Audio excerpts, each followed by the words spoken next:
म्हणजे मी पूर्वी सिडको सारख्या एरियामध्ये राहत होती काही वर्ष.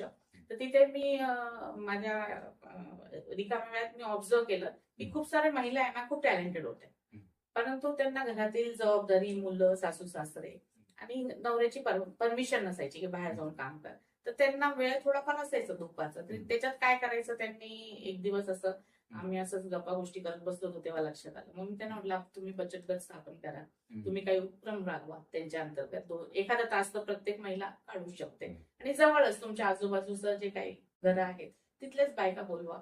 त्यांनी 20-25 जणींनी मिळून मस्त गट स्थापन केले. त्याचं मी त्यांना अकाउंट वगैरे उघडून दिलं, त्याची माहिती दिली. एक जण जाऊन सगळं करूनही यायचं. आणि नंतर असं लक्षात आलं की त्यांनी एवढ्या सुंदर त्यांच्या टॅलेंट दाखवला. पर्सेस वगैरे बनवले, चांगल्या चांगल्या टॉयज वगैरे बनवले काही बायकांनी. आणि त्याच्यानंतर आम्ही तिथल्या नगरसेविकेला भेटून त्याचं प्रदर्शन देखील भरवलं. तर त्याच्यामुळे त्यांना एक वेगळं मार्केट मिळालं किंवा आपल्या फूड आयटम्स जे होते, लोणचं वगैरे, पापड वगैरे, तेही ते बनवायला लागले. आज त्या इतक्या बिझी झाल्या त्यांना माझ्याशी बोलायला पण वेळ. आनंद वाटतो सांगतात.